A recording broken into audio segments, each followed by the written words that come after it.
통해서 우리에게 주어진 삶 속에서 어떻게 살아야 되는지 알았으면 좋겠습니다. 오늘 본문을 우리가 읽질 않았지만 26장 1절을 시작하면서 이렇게 하고 있어요. 아브라함 때 첫 흉년이 들었더니 그 땅에 또 흉년이 들매 이삭이 그랄로 가서 블레셋 왕 아비멜렉에게 이르렀더니 이렇게 있어요. 그러니까 아브라함 때에 첫 흉년이 들었는데 그리고 이삭 때에도 이삭의 첫 해에도 흉년이 들었다 이렇게 말하고 있어요. 하나님이 아브라함을 부르셔서 복주겠다고 했는데 가나안 땅에 들어왔는데 거기에 흉년이 있어서 이집트로 갔었던 경험이 있어요. 이제 아브라함이 죽고 그의 아들 이삭이 부족을 이끌고 살아야 되는데 그의 첫 해, 그러니까 그가 족장으로서의 사역을 하는 첫 해에 기근이 발생됐다고 말하고 있는 거예요. 그래서 그는 블레셋 땅에 갔고 이집트로 가다가 그랄에 멈추게 되는데 하나님이 그곳에 멈추라고 해서 거기서 멈췄는데 그 땅에서 농사를 지어 100배를 얻었다 이렇게 되어 있어요. 그리고 거부가 되었다 이렇게 되어 있는데요. 그런데 이제 그 땅에서 어려움을 겪게 되죠. 쫓겨나게 되고 결국은 다시 브엘세바까지 오게 되는데요. 그 과정 속에서 하나님이 이삭을 어떻게 다루셨고 또 이삭은 하나님 앞에서 어떻게 살았는지를 보도록 합시다. 그래서 우리가 어떻게 이 땅을 살아야 되는지 알았으면 좋겠어요. 이삭 그러면 그는 인생의 시험을 믿음의 시험을 잘 이긴 사람으로 드러나요. 1절과 2절 우리가 다시 좀 읽을까요? 1절 2절입니다. 같이 읽겠습니다. 아브라함 때에 첫 흉년이 들었더니 블레셋 왕 아비멜렉에게 이르렀더니 여호와께서 이삭에게 나타나 이르시되 애굽으로 내려가지 말고 내게 지시한 땅에 거주하라. 아멘. 본문에 이삭이 이집트로 내려가라 했는데 하나님이 애굽으로 가지 말고 내가 지시한 땅이 있어라. 그런데 그 땅이 그랄이라고 되어 있어요. 그랄 제가 여러 번 말씀드렸었어요. 그랄은 농사가 되는 땅이 아니라고. 이 그랄은 그래서 밀재배 한계선이 딱 그랄에 거져요.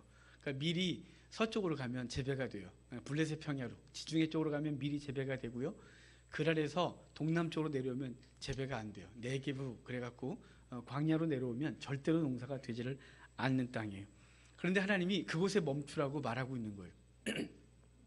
인간적인 생각으로는 이집트로 내려가야 돼요. 그 땅에 기근이 생겼고요. 그 땅에 기근이 생겼다면 그랄 땅은 더 기근이었겠죠. 거기는 평소에 농사가 안 되는데 거기 멈추면 죽는 곳이에요. 그런데 거기 멈추라고 되어 있어요. 이집트로 내려가야 사는데요. 이삭은 하나님의 말씀을 듣고 그곳에 멈추게 됩니다. 그 죽음의 땅에, 그 밀재배 한계선에. 그래서 누구는 이걸 이렇게 말했어요. 템테이션 라인, 시험, 유혹의 선이다 이렇게 되어 있어요. 그 선을 벗어나면 죽고 그 선을 벗어나면 사는 것이죠. 그런데 그 땅에 멈추어요. 죽음의 땅에 멈추라고 하는 거예요. 그러니까 자신의 생각, 이성으로 생각하면 이집트로 내려가야 사는데 하나님의 말씀은 멈추라고 하는 것이 죽음의 땅에 멈추라고 하는 것이죠. 이제는 믿음의 시험에 있는 거예요. 하나님의 말씀을 믿고 멈춰야 되느냐 아니면 자신의 잔머리를 굴려 애굽으로 내려가야 되느냐를 결정해야 되는 거죠. 템테이션 라인이에요. 유혹의 선이에요. 그 선을 벗어나느냐 아니면 그 선에 머물러 있느냐 이렇게 결정해야 하는 것이죠.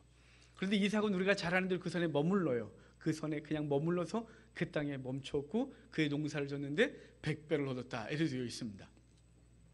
이삭은 이 믿음의 시험을 여기서 이겨요. 사실은 그런데 이삭이 처음이 아니에요. 이 믿음의 시험을 이기는 게 첫 사건이 아니라 이삭이 처음 등장할 때 이미 한번 경험했었어요. 아브라함 때 하나님이 아브라함에게 내 아들 이삭을 모리아산에서 번제로 바치라고 말씀하신 적이 있습니다. 번제로 바치라는 게 각을 떠서 태워드리는 거거든요. 그러니까 아브라함에게 그 아들 이삭을 각을 떠서 번제로 드리라고 하는데 그 모리아산까지 따라갔고요. 그리고 모리아산에서 이제 아버지가 제단을 쌓고 나무를 올리고 그 제물을 이삭으로 여기고 이삭을 밧줄로 묶어 올리는데 이삭이 순종을 해요. 그리고 칼이 그 목 앞에까지 왔을 때도 절대로 움직이지 않죠. 이삭이 그것을 통과해냅니다. 비록 하나님이 아브라함의 믿음의 시험을 통하여 인정을 하시지만 이삭도 자신의 의지를 갖고 왜 이러시냐고 말할 수 있었겠죠. 그때 나이 아브라함은 115세가 넘었고 이삭은 15, 16세 정도 됐을 거라고 여겨지는데요. 이삭이 자신의 의지를 발동시켰다면 아버지를 뿌리치고 도망갈 수 있었을 텐데 그는 그 시험을 이깁니다. 결국은 이삭이 자신의 이제 성인이 되기 전에 한번 이 믿음의 시험을 이겼고, 그리고 족장으로서 이 부족을 이끌어야 되는 이 첫 시간에 하나님 앞에서 이 믿음으로 그 시간들을 이기는 것을 볼 수 있습니다. 성도 여러분, 이삭은 바로 이 믿음의 이 시험을 이기는 믿음을 갖고 있었어요. 믿음이라는 단어가 헬라어로 피스투스 그러거든요. 피스티오 오르는데 이게 어디서 유래됐다고 제가 전에 가르쳐 드렸냐면 반석, 페트로스에서 유래됐다 그랬어요. 그러니까 믿음을 흔들어 보고 그 믿음 위에 하나님께서 무엇인가를 쌓는데 이 흔들리면 절대 아무것도 쌓을 수가 없는 거예요. 하나님 우리에게 인생에서 항상 이 라인에 서게 해요. 이 템테이션 라인에 서게 하는 거죠. 유혹의 선에 서게 하는 거예요. 우리 인생에서 항상 결정하게 하는 이 라인에 서게 하는 거죠. 내 뜻대로 갈 것인지 하나님 말씀대로 서게 할 것인지, 내 생각대로 삶을 주장할 것인지, 아니면 하나님 말씀하신 대로 삶을 살아갈 것인지를 항상 선택하게 하는 것이에요. 그 선택에서 어떤 선택을 하느냐에 따라서 결과가 확실히 달라지는 것이죠. 여러분, 우리가 매일 주어지는 시험의 삶 속에서 이겨내는 우리가 되기를 바랍니다. 내 생각과 하나님 말씀 사이에서 내 생각을 좀 버려버리고, 내 생각에선 이렇게 사는 것이 부하게 되는 것인데 하나님이 이렇게 살라고 했다면 또 그렇게 사는 우리가 되기를 바라요. 이 이삭이 이렇게 살아가는데 이삭의 삶 속에 평탄하게만 됐으면 얼마나 좋을까요? 여기 본문에 보면 이삭의 삶에 위기가 다가와요. 말씀대로 순종했는데 순종하여 100배를 얻었는데 이제는 살만했는데 이렇게 사는 거구나 싶은데 주변에서부터 위기가 다가오는 거예요. 자, 16절부터 18절까지 볼까요? 16절부터 18절까지 같이 읽겠습니다. 아비멜렉이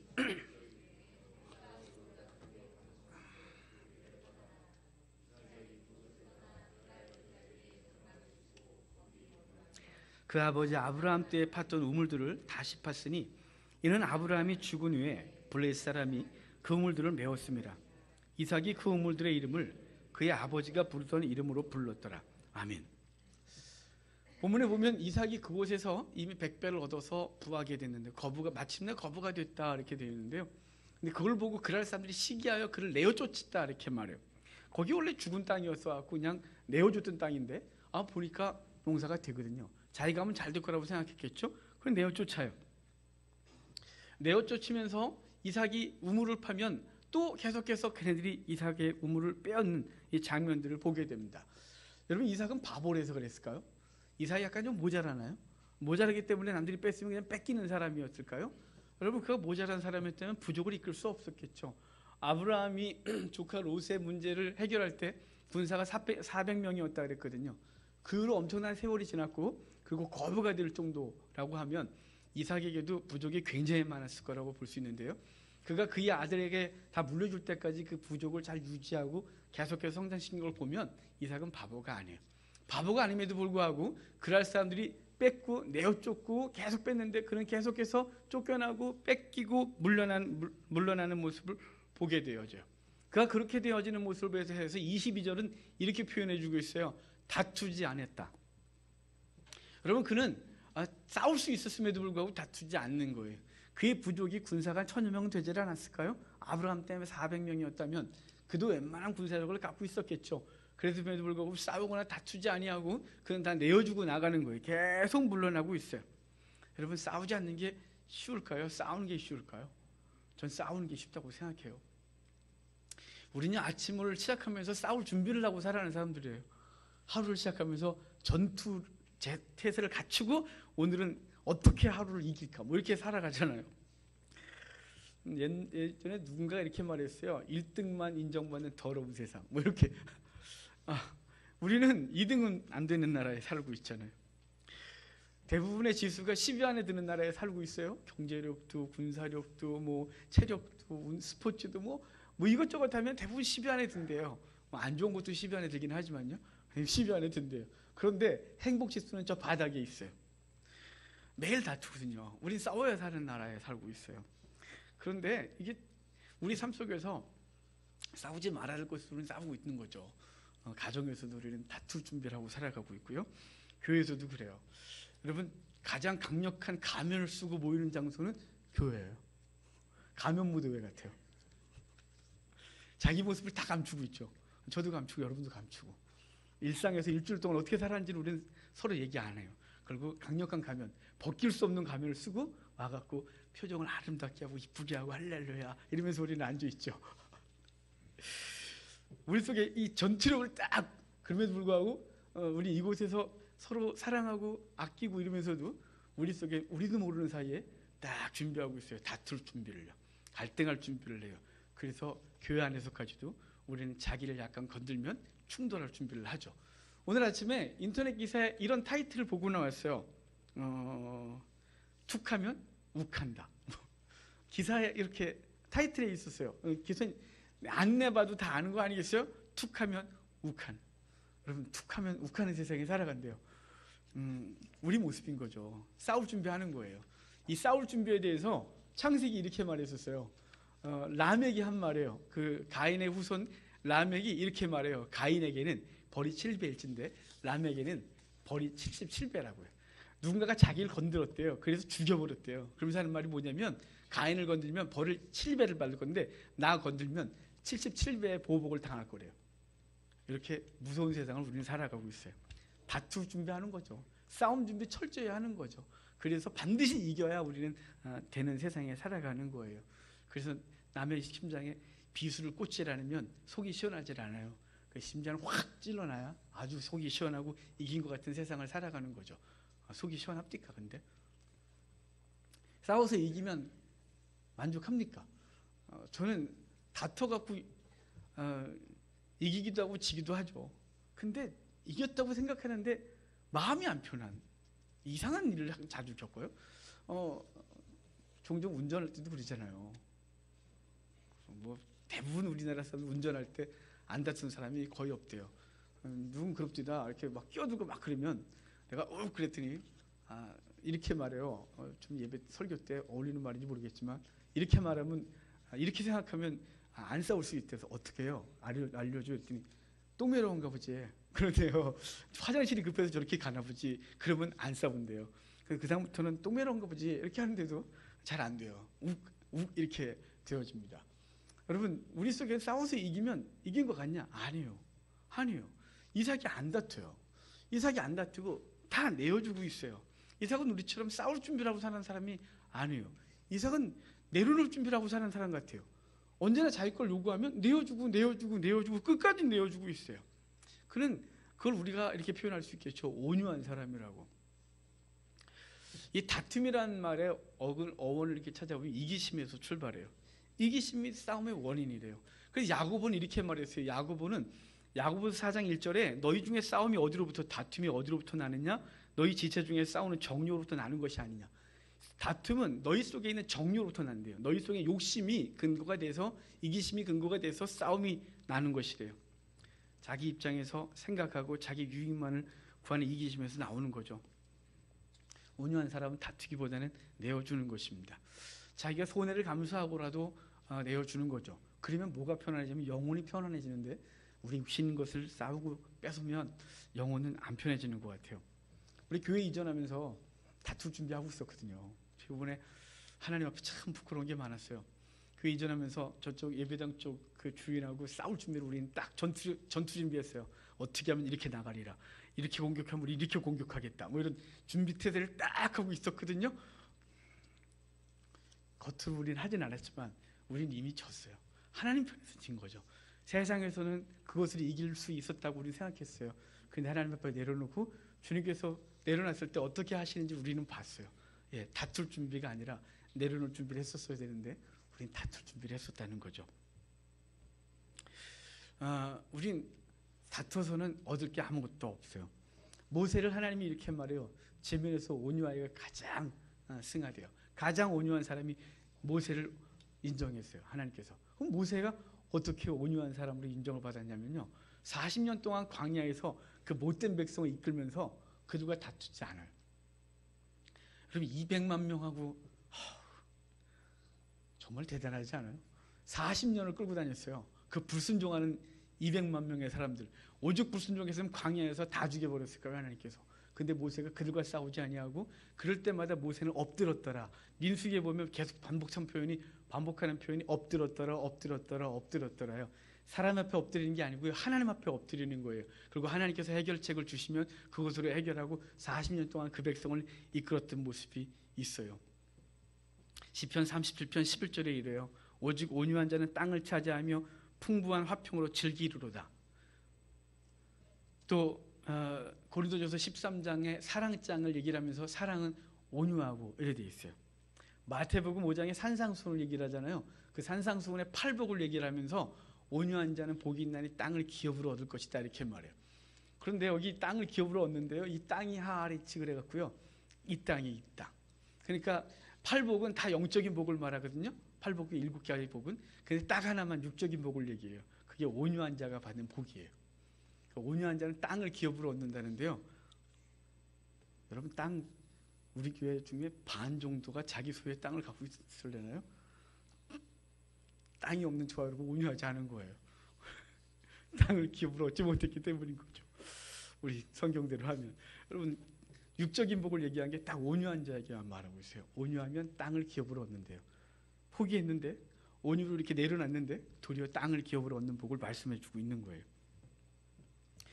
주의 종의 소양으로 주님께서 말씀하시기를 마땅히 주의 종은 다투지 아니하고 모든 사람을 대해 온유하라 가르치기를 잘하며 참고 이렇게 말했어요. 그러니까 온유함은 주의 백성의 덕목 중에 하나인 거죠. 그러니까 이삭은 믿음의 시험을 이기고 그 시험을 이긴 그 사람의 심령의 상태가 온유한 상태였다는 사실이에요. 이렇게 온유할 수 있었던 이삭은 그 근본적인 게 있어요. 근본적인 중심에 근본 속에 뭐가 있냐면 자신의 생명을 유지하는 게 이 땅의 것이 아니라 하나님이라는 사실을 분명히 인정하고 있는 거죠. 자, 앞부분을 다시 한번 돌아갈까요? 3절부터 6절까지 같이 읽겠습니다. 이 땅에 거류하면 내가 이 모든 땅을 너와 내 자손에게 주리라. 내가 내 아버지 아브라함에게 맹세한 것을 이루어 내 자손을 하늘의 별과 같이 번성하게 하며 이 모든 땅을 내 자손으로 말미암아 천하 만민이 복을 받으리라. 이는 아브라함이 내 말을 순종하고 내 명령과 내 계명과 내 율례와 내 법도를 지켰음이라 하시니라. 이삭이 글 아래 거주하였더니. 지금 하나님께서 우리 맨 처음에 말씀드렸듯이 그 글 아래 거하라고 말씀해 주고 있는 거예요. 글 아래는 죽음의 땅이라 그랬잖아요. 글 아래 멈추면 죽을 수 있었어요. 그 부족 전체가 다 아사할 수 있었죠. 그런데 하나님이 멈춰 그랬더니 우리가 읽은 지금 6절 끝에 이삭이 글 아래 멈췄다 이렇게 되어 있잖아요. 이삭이 글 아래 거주하였더니 이렇게 말씀해 주고 있어요. 그러니까 이삭은 자신의 생각이나 또 인간적인 방법으로 생명을 유지하는 것이 아니라 하나님의 말씀에 자신의 생명을 유지한다는 것을 분명히 믿었기 때문에 그 믿음으로 글 아래 거했던 것이에요. 뒤에 가면 이삭이 이제 글 아래에서 쫓겨나 우물을 파는데 우물을 팔 때마다 뺏기거든요. 그 뺏기는데 그 우물을 뺏기면 더 거친 광야로 몰려가요. 더 거친 광야로 점점점 생명과 멀어지는 인간적인 생명과 멀어지는 장소로 멀어지는데 그곳에서 그는 이삭은 사람과 다투지 아니하고 또 우물을 파고 하나님께서 그에게 우물을 주는 모습을 보고 있어요. 이삭은 자신이 판 우물, 자신이 갖고 있었던 우물이 자신에게 생명을 주는 게 아니라 하나님이라고 분명히 믿기 때문에 내려놓을 수 있었어요. 현대 우리가 살아가면서 우리들이 붙들고 있는 우물이 되게 많아요. 그 우물 없으면 죽을 것 같은 우물 많아요. 옛날이나 지금이나 앞으로나 인간에게 동일한 가장 강력한 우물은 돈이라는 우물이에요. 그 돈이라는 우물이 넘쳐야 우리는 행복하다고 느껴요. 그래서 통장에 좀 넘치게 있고 뭐가 있어야 영원히 앞으로 평안히 살 것 같아요. 모든 사람이 갖고 있는 동일한 생각이에요. 그런데 그 돈이 우리에게 진정한 우물이 되느냐 이 말이죠. 자녀가 우물이라고 믿어요. 그래서 자녀를 열심히 키우죠. 훌륭한 사람이 되기를. 그 훌륭하게 대한 내가 그 자녀에게 유익을 얻을 거라고 생각하기 때문에 더 닥달을 하죠. 거기서 우물을 퍼먹어야 되니까요. 그러면서 세상적 방법을 열심히 가르쳐요. 주의 말씀이 아니라 주의 복음도 아니고 성경적 방법도 가르치지 않아요. 그 외의 것으로 우리는 우물을 파요. 인간관계의 우물을 파고 빽이라는 우물을 파고 그 우물을 열심히 막 파기 시작해요. 그리고 그 우물이 내게 생명을 줄 거라고 믿어요. 근데 그 우물은 안 해요. 이삭은 그 우물이 아니라 하나님이 그 우물을 파괴하시는 분이라고 믿어요. 하나님이 재물을 주시고 하나님이 자녀를 양육하고 하나님이 관계를 형성하고 하나님이 우리의 갈급함을 해결할 분이라고 이삭은 분명히 믿기 때문에 하나님만 믿고 계속해서 밀려나고 있는 거예요. 여러분 이 땅의 것들 내려놓으면 하나님이 보이기 시작해요. 제가 예전에 간증했었어요. 다 내려놓고 나니까 내가 내려놓는 게 아니고 다 없어져 보니까 편안함이 생기더라고. 정말 아무것도 없으니까요. 지킬 아무것도 없으니까 평안해지는 거 있죠. 신기했어요. 근데 그 이후로 하나씩 생기니까 염려가 생기기 시작하더라고요. 이걸 잃어버릴까 봐. 그게 뭐가 해를 입을까 봐. 그게 어떻게 사라질까 봐 두려우기 시작했어요. 아, 이상한 현상이었어요. 그때. 나 진짜 그때 이상했어요. 지금은 좀 생겼어요. 조금 생기니까 이제 또 두렵기 시작하는 거죠. 그거 잃어버릴까 봐. 아무것도 없으면 아무것도 없는데. 진짜 주께서 진정한 평강이 우리 속에 있는데요. 우리 내려놓지 못해요. 여러분, 하나님이 우리의 생명의 근원이에요. 그분이 우리에게 생명을 주시는 분이에요. 우리 그것을 믿고 이 땅의 것들을 좀 내려놓을 수 있는 우리가 됐으면 좋겠습니다. 그러면 하나님께서 그 내려놓은 그에게 어떻게 하냐? 하나님은 그에게 만족시켜 주세요. 가장 좋은 곳으로 만족시켜 주시는 거예요. 자, 19절부터 22절까지 우리 다시 좀 읽을까요? 19절부터 22절입니다. 이삭의 종들이 골짜기를 파서 그날 목자들이 이삭의 목자와 다투어 이르되 이 물은 우리의 것이라 하며 이삭이 그 다툼으로 말미암아 그 물 이름을 에색이라 하였으며 또 다른 우물을 팠더니 그들이 또 다툼으로 그 이름을 신나라 하였으며 이삭이 거기서 옮겨 다른 우물을 팠더니 그들이 다투지 아니하였으므로 그 이름을 르호봇이라 하여 이르되 이제는 여호와께서 우리를 위하여 넓게 하셨으니 이 땅에서 우리가 번성하리로다 하였더라. 아멘. 이삭이 우물을 팠는데 뺐는데요. 그럼 뺏겨요. 그냥 또 팠어요. 또 뺏겨요. 그 다음에 팠더니 더 이상 뺏을 수가 없대요. 근데 거기 뺏기면서 이름들이 주어져요. 이름의 그 우물의 이름. 하나는 에색, 그리고 하나는 신나, 그 다음에 르호봇이라는 이름이 주어져요. 그 에색이라는 이름의 뜻이 다툼이라는 뜻이에요. 다툼이 생기니까 줬어요. 그 다음에 신나라는 이름의 우물이 생겨요. 이 신나, 우리 성경엔 시에다가 시옷 받침을 신나예요. 근데 언어를 읽으면 시트나 이래요. 시트나 그래요. 이 시트나는 어근이 어디서 왔냐면 사탄에서 왔어요. 그러니까 에색2 뭐 이렇게 가야 안 되겠어요? 아니면 저기 광야 사건에서 다툼 사건이 물 때문에 다툰 사건이 2번 나와요. 르비딤이라는 말로 다툼이라는 말을 정의했거든요. 근데 여긴 신나라는 이름으로 썼어요. 왜일까? 되게 궁금했어요. 이럴 때마다 왜 사탄이라는 어근을 갖고 있는 신나라는 말을 썼을까? 이런 생각을 해봤어요. 이삭은 생명 같은 우물을 팠어요. 생명 같은 우물을 파서 그것을 좋아할 때 뺏기는 거죠. 여러분, 중동 사람들이 우물을 얼마나 귀하게 여기냐면 광야를 가다가 우물이 있어 함부로 먹었다가 목숨을 잃어요. 그들은 우물만큼은 철저히 지켜요. 또 우물을 먹고 우물을 싹 감춰놔요. 여행객들이 우물이 있는지도 모르게. 그 우물은 자기들만 먹는 거예요. 허락 없이 먹었다가 죽을 수도 있어요. 근데 그 이삭 생명 같은 우물을 뺏겨요. 줬어요. 그 다음에 신나라는 우물이에요. 이건 그 다툼이 어디서부터 오냐면 그 다툼에 넘어지면 사단에게 넘어지는 거죠. 사탄이 대적자라는 뜻이에요. 우리를 대적하는 거예요. 우리의 믿음을 넘어뜨리는 존재예요. 근데 우리 이 땅에서 우리의 믿음을 넘어뜨리는 것은 이 땅이 우물이에요. 그것이 없으면 죽을 것 같은 것들이에요. 그것 때문에 우리는 다투고 살아가잖아요. 그거 좀 더 얻으려고, 그거 좀 더 풍성해지려고, 그거 많이 취하려고 다투는 거예요. 근데 그 다투는 동안 우리 사단에게 넘어지는 거죠. 그 다투는 동안 우리의 평강은 깨졌어요.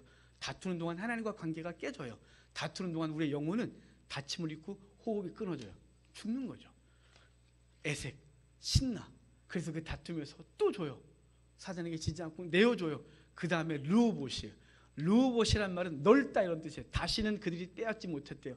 넓은 장소를 주셨대요. 그때를 내어주고 나니까 사람들은 생각하기를 우물을 뺏기지 않아야 내가 그 우물과 함께 영역을 얻는다고 생각한단 말이죠. 그런데 이삭은 뺏기고 나니까 르호봇을 주셨대요. 여러분, 이 땅의 것들에 대해서 다투거나 그러지 말고 내려놓으면 그 다음에 주님께서 주신 게 뭐예요? 르호봇, 넓은 장소, 넓다 이렇게 주신다 이 말이에요. 사람과 다투지 않아요. 오직 하나님만이 그에게 구원의 손길이라고 믿고 하나님 바라보면서 가는 거죠. 시편 103편 5절에 이렇게 말해줘요. 좋은 것으로 내 소원을 만족하게 하사 내 청춘으로 독수리같이 새롭게 하신다. 하나님 우리에게 좋은 것으로 만족시켜 주신다는 것이에요. 우리는 사람과 다투지 아니하고 하나님만 바라보는 거예요. 모세가 사람과 다투지 아니하고 하나님 앞에 엎드렸더라라는 것을 통하여 하나님께서 그에게 어떻게 허락하시는지 바라봤던 것처럼 이제 우리는 이 땅의 것들 때문에 다투지 아니하고 하나님 앞에 엎드리고 그분께서 주시는 것을 바라보는 우리가 되어야 될 것이에요. 그러면 르호봇, 넓게 하시는 귀한 은혜를 잊게 되는 것이죠. 이제 이렇게 한 아브라함에게 또 다른 은혜를 주시는데, 이제 22절부터 25절 좀 더 읽을까요? 22절부터 25절입니다. 이삭이 거기서부터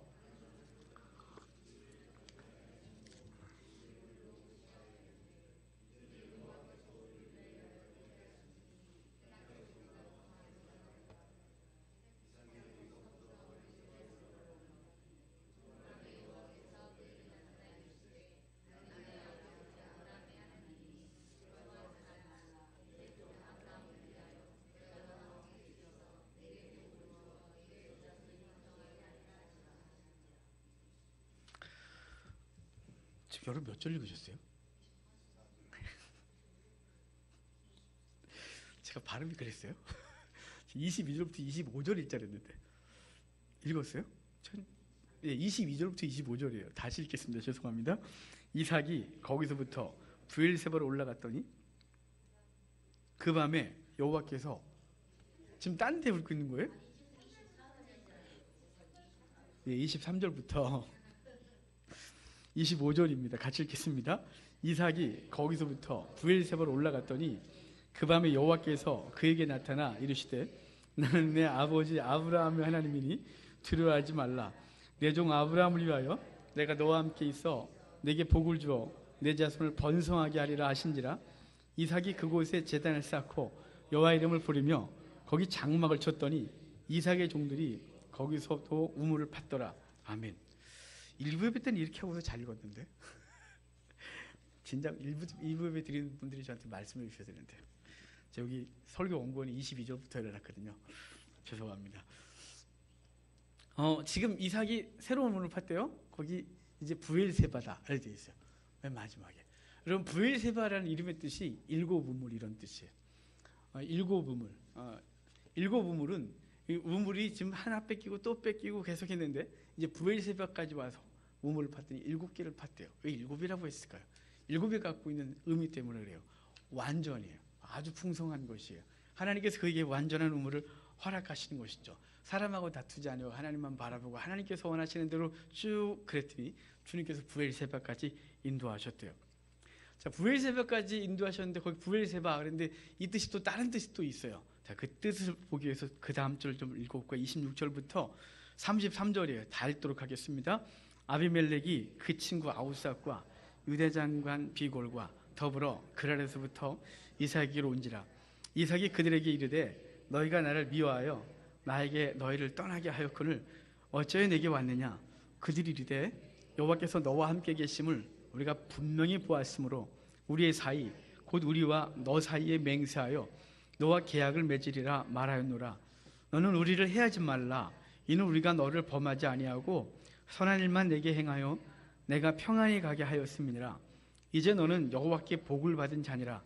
이삭이 그들을 위하여 잔치를 베풀매 그들이 먹고 마시고 아침에 일찍 일어나 서로 맹세한 후에 이삭이 그들을 보내매 그들이 평안히 갔더라. 그날에 이삭의 종들이 이삭에게 와서 알리어 이르되 우리가 우물을 얻었나이다 하매 그가 그 이름을 세바라 한지라. 그러므로 그 성읍 이름이 오늘까지 브엘세바더라. 아멘. 브엘세바라는 또 다른 의미가 있어요. 아까는 저희 일곱 우물 그랬는데요. 이 브엘세바는 맹세 우물이라는 뜻이 있어요. 맹세 우물. 여기 누가 와서 맹세를 하나요? 지금 아비멜렉, 블레셋 왕 아비멜렉이 이삭에게 와서 이렇게 말해요. 내가 너와 함께한 하나님을 봤대요. 그래서 너가 두렵대요. 너가 넘어오지 말래요. 그래서 언약하지. 그래서 거기서 계약을 했다고 말하고 있는 거예요. 여러분, 지금 상황이 얼마나 반전됐나요? 지금 이 26장 시작 부분에 보면 이삭은 지금 그 기근 때문에 풍성한 땅을 찾아서 헤매고 있는 나그네로 가요. 그러다가 그랄에 멈추라 그랬고 그 그랄 어차피 죽은 땅 블레셋 땅이 거기 멈추라 그래서 거기 땅을 허락해 줬었어요. 그곳에서 풍성하게 되니까 시기를 받아갖고 내어 쫓긴 바 되고 쫓겨난 것을 끝내지 않은 우물을 팔 때마다 뺏겨요. 정말 바보 같은 존재였어요. 그리고 블레셋 왕 그리고 블레셋 사람들은 이삭을 얼마나 바보 취급했을까요? 저 바보 뺏으면 뺏기는 존재, 그런 사람 취급했겠죠. 그런데 지금은 반전됐어요. 그들이 와요. 블레셋 왕 아비멜렉과 그의 친구들과 주변 사람들이 와서 이삭에게 와서 이제 맹세하죠. 너가 넘어오지 말라요. 제발 무섭대요. 그래서 왜 무섭대요? 하나님이 너와 함께하는 것을 우리가 봤대요. 여러분 이삭이 강력했던 건 이삭의 군사력이 아니에요. 이삭이 강력했던 건 이삭의 아각거리는 삶이 아니에요. 이삭이 눈을 부라리거나 이삭이 굉장한 힘을 갖고 있었거나가 아니라 이삭이 우물을 뭐 엄청나게 많이 갖고 있었거나 세력이 세서가 아니에요. 이삭과 함께한 하나님을 봤대요. 그게 성도의 가장 강력한 힘 줄 믿으시길 바랍니다. 그러니까 우리가 이 땅에서 계속해서 파야 될 건 우물이 아니에요. 이 땅에서 계속해서 쌓아야 될 건 뭐냐면 주님과 동행하는 거예요. 주님께서 무엇을 원하시는지 알고 주의 말씀 묵상하고 주의 뜻대로 살아가는 법이에요. 그것을 살다 보면 세상에 우리를 통해 뭘 보냐면 하나님을 보는 거예요. 아, 하림교회와 하나님 함께 하시는구나. 아, 황 목사 하나님 함께 하시는구나. 아, 저 집사와 하나님 함께 하시는 것 같아 라고 생각을 하게 되고 결국은 그들이 우리에게 붙게 되고 그들도 우리가 섬긴 하나님을 보게 되는 것이죠. 그러니까 이 시대에 우리가 한국교회가 또 우리 하림교회가 우리의 삶이 세상 가운데 드러내야 되는 건 뭐냐면 우리가 갖고 있는 세상적인 힘이 아니에요. 우리와 함께 하시는 하나님을 보여줘야 되는 것이에요. 그러기 위해서는 뭘 해야 되냐면 말씀대로 살아야 되죠. 말씀대로 그 시험의 선에서 그날에 딱 멈췄을 때 우린 내 생각이 아니라 하나님의 말씀대로 사는 것이에요. 우리가 세상과 다툼이 벌어질 때 세상과 다투는 것이 아니라 그 세상에 양보를 하고 우리가 하나님만 바라보고 하나님 우리 삶 가운데 어떻게 하시는지를 기대하고 바라보는 것이, 그래야 세상이 우리와 함께 하신 하나님을 보는 것이죠. 그래서 그 하나님을 그들도 인정하고 우리 안에 천국 안에 세상에 아직 갈 바를 알지 못하는 사람들이 돌아오고 그들도 천국 백성 되어야 하는 일을 입게 하는 줄 믿습니다. 우리 이렇게 사는 우리가 되기를 바랍니다. 기도합니다.